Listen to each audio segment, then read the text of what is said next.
Je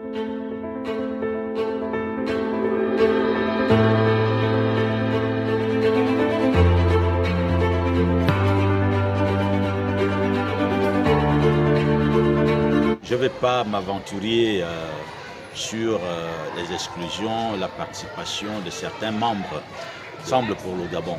Vous savez, moi je ne connais pas leur statut, je ne connais pas ce que disent leurs textes. Je ne sais pas comment la militante Annie Léa, une femme que j'admire beaucoup, pour qui j'ai beaucoup d'admiration, je ne sais pas comment elle est arrivée là-bas, je ne sais pas qui a reçu l'invitation, donc je ne peux pas m'aventurer. Maintenant, je vois effectivement sur la toile, beaucoup de Gabonais disent des choses sur elle. Bon, il n'y a que ces Gabonais pour justifier leurs propos. Mais j'ai suivi la réaction de plusieurs leaders qui ont été, qui ont fait partie de cette visite initiée par le président de la République. Vous savez, beaucoup ont parlé, mais j'ai lu le docteur Iloko. J'ai apprécié le développement du docteur Iloko, son appréciation. Parce que il n'a pas pris parti.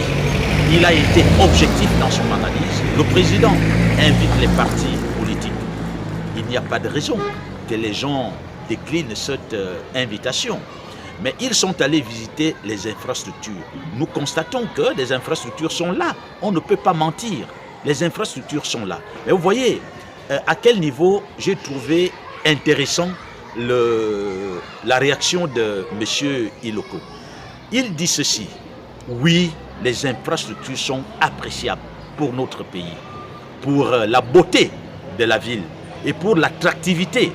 Et il va nuancer en rappelant au chef de l'État que c'est vrai, ces infrastructures sont là. Mais le Gabonais vous attend sur l'eau, sur l'électricité.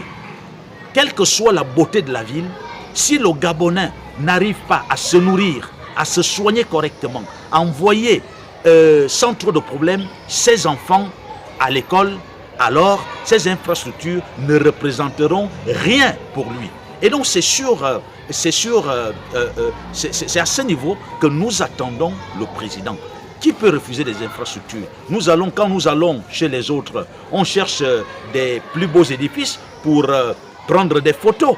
Mais si ça peut être le cas ici, c'est quelque chose de bien. Mais moi, je pense quand même que si Mme Annie Léa Meilleux est allée à la présidence sans l'aval de son parti politique, je crois qu'il revient au texte de s'appliquer. Et si maintenant les gens font dans la mauvaise foi, comme je vous l'ai dit, je ne suis pas militant d'Ensemble pour le Gabon. Je n'ai jamais lu les textes d'Ensemble pour le Gabon. Je ne sais pas, je ne maîtrise pas les mécanismes de désignation de leurs membres quant à tel ou tel événement. Mais bon, si maintenant le parti a décidé de l'exclure, c'est que le parti a pu lire les textes. Et bon, vous savez, nous sommes au Gabon, tout le monde peut commenter cette actualité à sa manière. Mais je vous dis, de toutes les interventions, c'est celle du docteur Iloko que j'ai trouvée objective. Il ne plane pas, il ne cherche pas à faire plaisir. Et c'est ce que les Gabonais, et c'est comme ça que tous les Gabonais doivent se comporter. Quand quelque chose est bien fait, nous disons c'est bien fait. Quand c'est mal fait, on dit c'est mal fait. On ne doit pas chercher l'applaudimètre. Ça n'avance pas le Gabon du tout. Voilà, c'est ce que je peux dire sur votre question.